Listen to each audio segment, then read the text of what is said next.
Last class में अपन ने देखा था एक्टिवेटिंग ग्रुप कौन से है, डीएक्टिवेटिंग ग्रुप्स कौन से है। ठीक है, एक्टिवेटिंग ग्रुप क्या करता है, बेंजीन रिंग की इलेक्ट्रॉन डेंसिटी बढ़ा देता है, जिससे इजीली क्या हो जाएगा, उसकी कोई भी electrophilic aromatic substitution reaction easily होगी। ठीक है, डीएक्टिवेटिंग ग्रुप क्या करता है, बेंजीन रिंग की इलेक्ट्रॉन डेंसिटी को कम कर देता है। तो उस केस में उसकी कोई भी अगर इलेक्ट्रोफिलिक एरोमेटिक सब्स्टिट्यूशन रिएक्शन करनी हो वो क्या होगा, डिफिकल्ट होगा। ठीक है, तो मेनली एनसीईआरटी की इंपॉर्टेंट रिएक्शंस देखते हैं, जैसे हैलोजनेशन ऑफ एनिसोल करता हूँ। ठीक है, सबसे पहले रिएक्शन लेता हूँ मैं, halogenation of anisole. Anisole benzene ring पे कौन सा ग्रुप प्रेजेंट रहेगा, इसमें कौन सा ग्रुप, मेथॉक्सी ग्रुप। एनिसोल में बेंजीन पे मेथॉक्सी ग्रुप है। मेथॉक्सी ग्रुप क्या है, एक एक्टिवेटिंग है, डीएक्टिवेटिंग है, कौन सा ग्रुप है, एक्टिवेटिंग है। उसमें भी एक कौन सा है, स्ट्रांगली ऑर्थो पैरा डायरेक्टर भी है। स्ट्रांगली एक्टिवेटिंग है या मॉडरेटली है या वीकली है, स्ट्रांगली एक्टिवेटिंग है। ये अपना ग्रुप क्या है, स्ट्रांगली एक्टिवेटिंग। तो ये क्या करेगा, इस बेंजीन रिंग की इलेक्ट्रॉन डेंसिटी को बढ़ा देगा। मेनली कौन सा डायरेक्टर है, ऑर्थो पैरा डायरेक्टर भी है ये। ठीक है, तो इसमें अगर हैलोजनेशन करना हो, इलेक्ट्रॉन डेंसिटी यहाँ पे बहुत ज़्यादा है, तो बहुत इजीली, और हैलोजनेशन रिएक्शन पांचों रिएक्शन में इलेक्ट्रोफिलिक एरोमेटिक सब्स्टिट्यूशन में टोटल कितने टाइप के रिएक्शन है, 5 टाइप्स की है।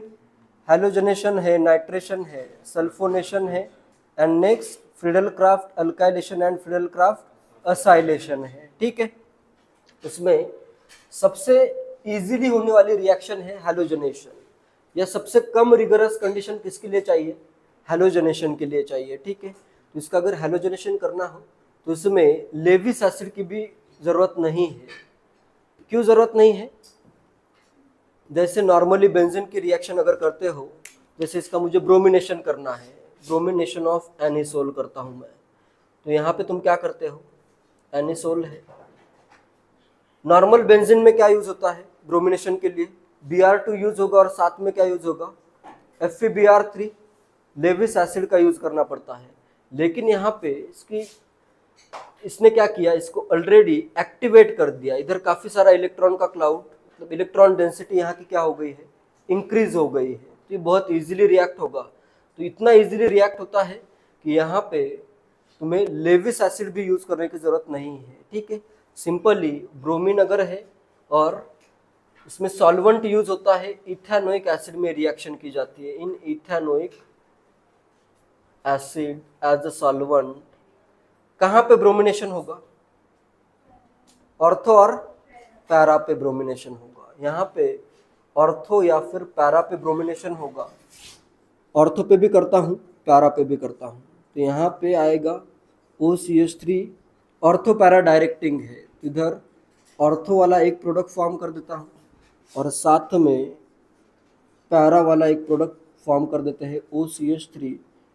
पैरा पे भी आएगा ब्रोमीन। क्लियर है ये।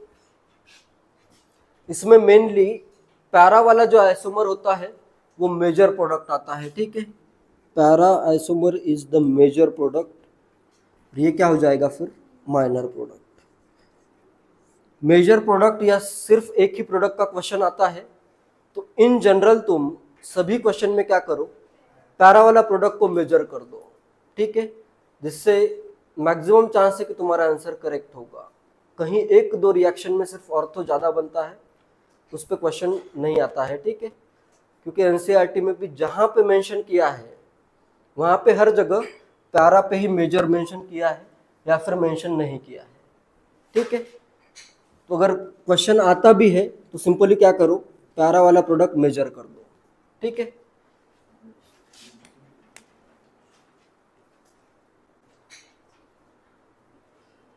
पॉइंट नोट करो, of the 5 EAS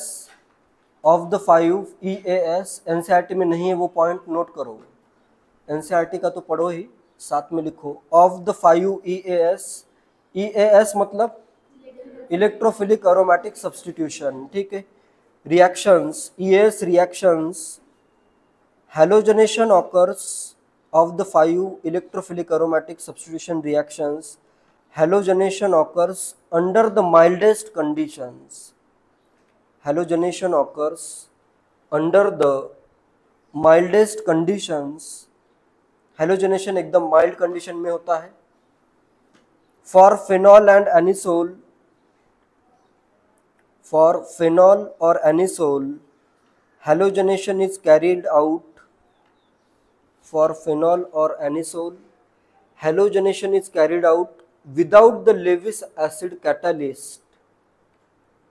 For phenol or anisole, halogenation is carried out without Lewis acid catalyst. Halogenation is carried out without Lewis acid catalyst. Lewis acid catalyst का इधर इसके absence में भी क्या होगा, ये रिएक्शन हो जाएगी। लेविस एसिड कैटालिस्ट कौन कौन से हैं, कौन कौन से यूज होते हैं इस रिएक्शन के लिए? FeCl3 एंड FeBr3, लिखो ब्रैकेट में। लेविस एसिड कैटालिस्ट ये दोनों हैं, ठीक है, जो कि इस रिएक्शन के लिए यूज होते हैं, FeCl3 और FeBr3। अगर मैं यहाँ पे लेविस एसिड का यूज करूं तो रिएक्शन कुछ अलग वे में होती है। अगर सेम रिएक्शन है, यहाँ पे अगर मैं एक्सेस ऑफ ब्रोमीन यूज करता हूँ, in presence of excess of bromine and Lewis acid, इधर कुछ अलग प्रोडक्ट फॉर्म होता है। क्या प्रोडक्ट फॉर्म होता है बताता हूँ। ये भी रिएक्शन एनसीईआरटी में नहीं है, फिर भी बहुत इंपॉर्टेंट है कि बुक में मेंशन्ड है। अगर सेम रिएक्शन हो रही है, इसमें अगर मैं यूज करूं, एक्सेस ब्रोमीन यूज करना पड़ेगा इन एक्सेस, और साथ में मैं अगर यूज करूं FeBr3 या FeCl3, तो इस केस में देखो ऑर्थो पे भी इलेक्ट्रॉन डेंसिटी इंक्रीज हुई है और पैरा पे भी इलेक्ट्रॉन डेंसिटी इंक्रीज हुई है। ये हाईली रिएक्टिव है और Br2 भी क्या है, बहुत एक्सेस में है, बहुत सारे ब्रोमीन है, और Br+ भी बहुत इजीली फॉर्म होगा। तो इसमें ट्राई ब्रोमो प्रोडक्ट फॉर्म होता है, तीनों जगह पे ब्रोमिनेशन होगा। इधर आएगा OCH3, इधर ऑर्थो पे भी ब्रोमिनेशन होता है, दोनों ऑर्थो पे ब्रोमिनेशन होगा, और साथ में पैरा पे भी ब्रोमिनेशन हो जाएगा, ठीक है। तो इसका नेम अगर करना हो तो ये 1 2 3 4 5 6 2,4,6 ट्राई ब्रोमो एनिसोल आ जाएगा, ट्राई ब्रोमो एनिसोल। अच्छा, ऊपर की जो रिएक्शन है उसमें पैरा का परसेंटेज 90% ये मेंशन्ड है, ये भी लिखो। ऊपर की रिएक्शन में normal bromination of anisoles gives para bromo anisole and ortho bromo anisole. तो उसमें पैरा ब्रोमो एनिसोल का परसेंटेज 90% लिखो, ऑर्थो ब्रोमो का 10% लिखो, ठीक है। परसेंटेज पे जनरली क्वेश्चन नहीं आता है, कभी कभी आ सकता है। एनसीईआरटी में अगर मेंशन्ड है तो बिल्कुल वो परसेंटेज याद रखना है।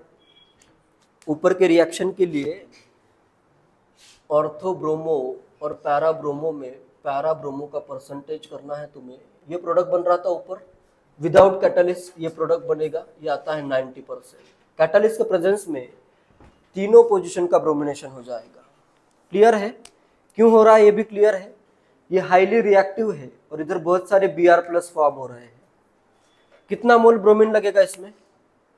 फॉर 1 मोल एनिसोल कितना मोल ब्रोमीन यूज होगा?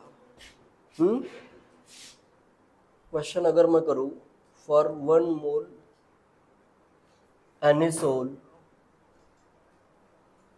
Anisole dash mole Br2 is required. क्या आएगा? 3 आंसर आएगा या 1.5 आंसर आएगा? HBr भी फॉर्म होगा इसी के साथ जो लिखा है। क्वेश्चन मैंने इसलिए पूछा क्योंकि मैंने इसके साथ में क्या फॉर्म हो रहा है वो अभी इसलिए नहीं लिखा, क्योंकि फिर तो आंसर तुम कर ही देते। क्या आएगा आंसर? 3 ब्रोमीन लगेंगे, कभी कभी एक इधर ऐसे 3Br2 लिखा होता है क्वेश्चन में ही, तो तुम क्या करोगे, 3Br2 अगर लिखा है तो इसका मतलब यही है कि 3 बार ब्रोमिनेशन करना है, ठीक है। तो इधर साथ में 3 HBr भी फॉर्म होंगे, ठीक है। क्लियर है सबको? है सिंगल एक रिएक्शन होती है उसमें भी एक HBr फॉर्म होता है। ऊपर जो रिएक्शन तुमने लिखी है उसके साथ में भी HBr लिख सकते हो। इधर 3, जैसे इधर क्या हो रहा है, FeBr3 है, ब्रोमीन से क्या करेगा, इसके इलेक्ट्रॉन इधर आ गए, इधर Br+ फॉर्म हो गया, तो एक Br- फॉर्म होगा। ये Br- से क्या करेगा, H+ को रिमूव कर देगा, ठीक है। तो एक Br2 से एक ही Br+ बना, एक बार रिएक्शन होगी, ठीक है। तो आंसर आ जाएगा इधर 3 मोल Br2 इज रिक्वायर्ड। क्लियर है? इसके नीचे एक नोट लिखो, if a catalyst and excess bromine are used, if catalyst and excess bromine are used, the tribromide is obtained. If a catalyst and excess bromine is used, the tribromide is obtained.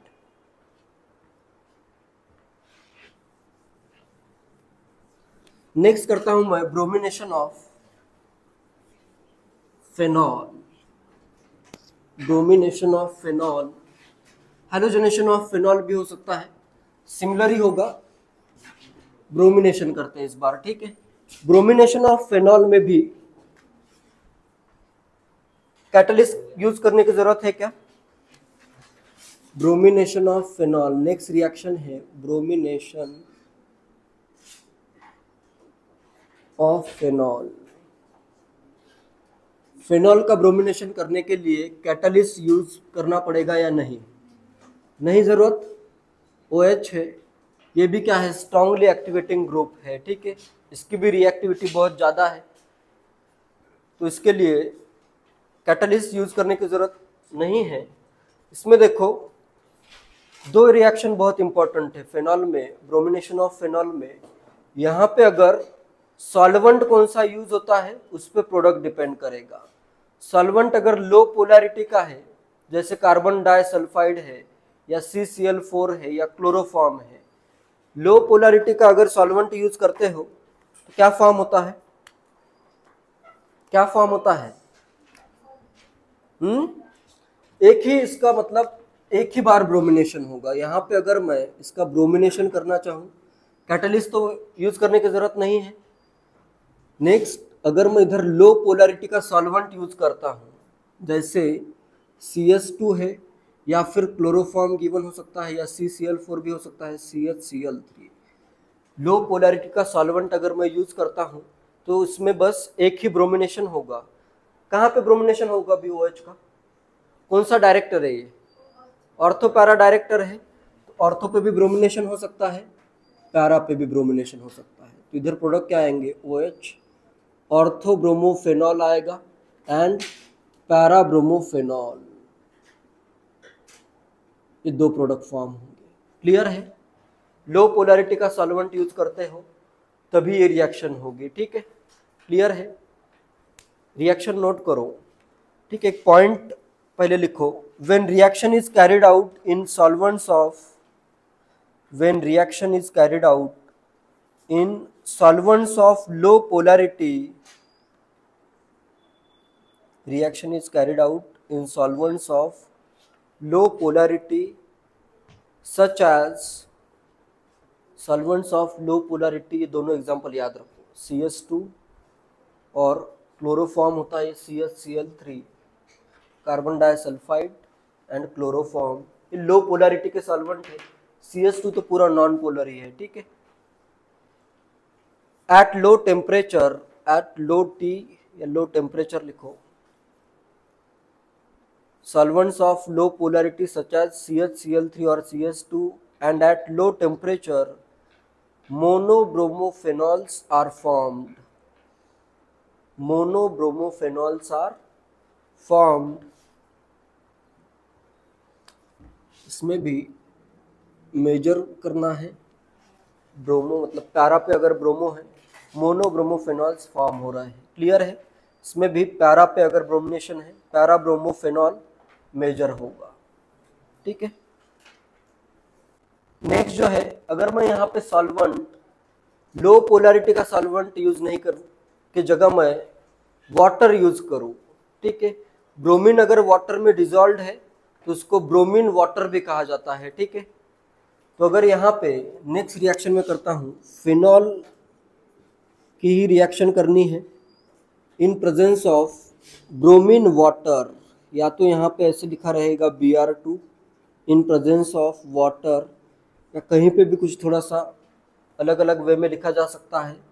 तो इस case में बनता है product ट्राइब्रोमोफेनॉल। इधर आएगा OH, इधर आएगा Br, जैसे ऊपर फॉर्म हो रहा था, ट्राइब्रोमोफेनॉल बनेगा, या इसको मैं 2,4,6 ट्राइब्रोमोफेनॉल भी कह सकता हूँ। ठीक है। तो ये अपना प्रोडक्ट बनेगा, एक वाइट प्रेसिपिटेट इसका फॉर्म हो जाएगा, white precipitate.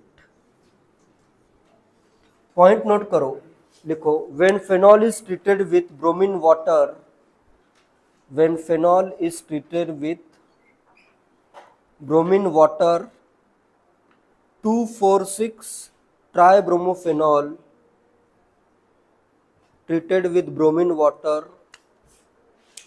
2,4,6 2,4,6 tribromophenol is formed as white precipitate. 2,4,6 tribromophenol is formed as white precipitate.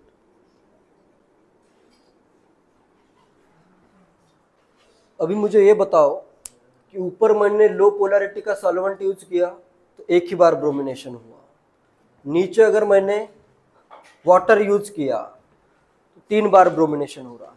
इसका रीजन कोई बता सकता है तो बताओ। वाटर पोलर है, ये तो कॉमन सेंस है, ऊपर मेंशन किया है लो पोलैरिटी, वाटर पोलर है।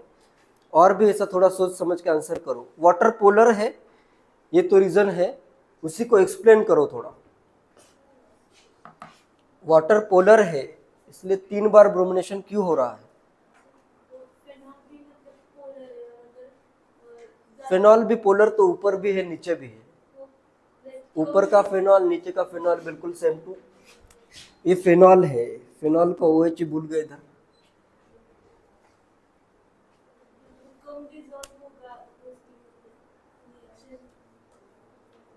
इसमें देखो बहुत सिंपल लॉजिक है। देखो ब्रोमीन का बॉन्ड पोलर है या नॉन पोलर है? ब्रोमीन ब्रोमीन में बॉन्ड नॉन पोलर है ना, ये तो एकदम लॉजिकल है। ये बॉन्ड क्या है?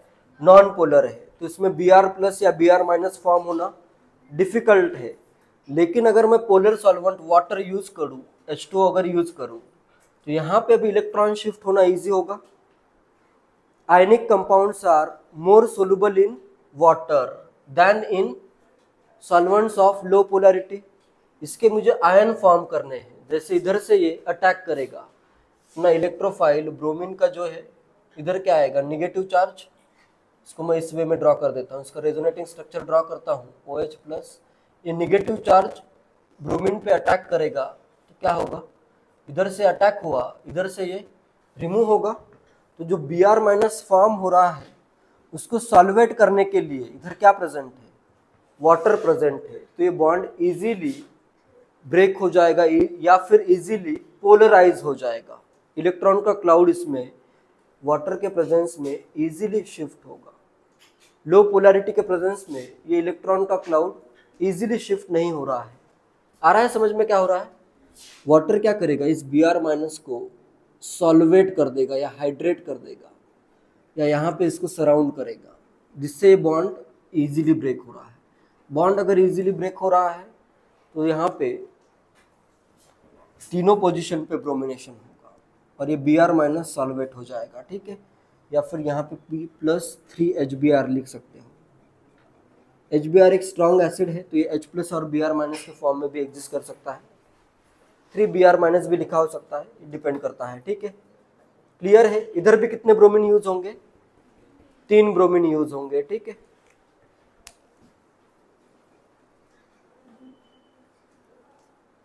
तो इसमें एक पॉइंट ऐसे नोट कर लो, bond between Br is easily broken, bond between bromine and bromine Br ये वाला bond, single bond between Br is easily broken in presence of water, is easily broken in presence of water as Br minus formed is easily broken in presence of water as Br minus formed is solvated by water, as Br minus formed is solvated by water। Of कर दो video.